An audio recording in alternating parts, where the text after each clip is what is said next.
राज्याचे विरोधी पक्षनेते अंबादास दानवे यांच्या घरी त्यांच्या बहिणींकडून अंबादास दानवे आणि त्यांच्या भावांना राखी बांधून रक्षाबंधन हा सोहळा साजरा करण्यात आलेला आपण बघू शकता की विरोधी पक्षनेते अंबादास दानवे आहेत, त्याच्यासोबत त्यांच्या तिकडे लहान भाऊ आहे, शेवटचा भाऊ इकडे आहे आणि दोन्ही बहिणीमध्ये असल्याचं आपल्याला पाहायला मिळतात आणि रक्षाबंधन झालंय.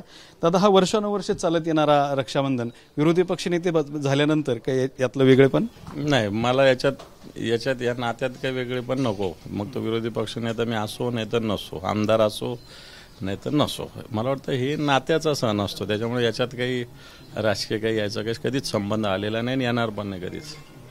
काय गिफ्ट दिलं दादा? साडी. आता साडी दिलं, पण पूर्वी कधी गिफ्टसाठी भांडण झालं? नाही, भांडणं वगैरे कधीच नाही. दादा म्हणायच्या आधीच सगळं देता काही. हो ताई, तुम्हाला? काही नाही, आम्हाला गिफ्टचं काही आशा नसती. आम्हाला दरवर्षी फक्त दादाला ओवाळायची इच्छा, असं कधी येऊ असं होऊन जातं एकदम. बाकी काही नाही, गिफ्टची काही एवढं हे नाही राहत. आम्हाला भेटतं, आम्हाला सगळे गिफ्ट भेटतात. राज्यातल्या सगळ्या बहिणींना काय शुभेच्छा द्याल? सगळ्यांचे भाऊ मजबूत राहो.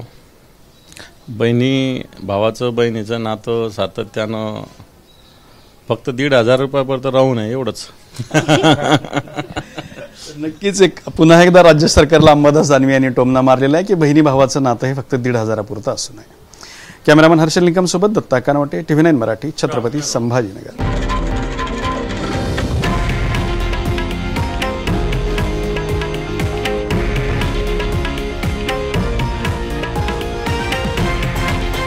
हे आहे देशातील नंबर 1 न्यूज नेटवर्क आणि आपण पाहत आहात TV9 मराठी, एकमेव.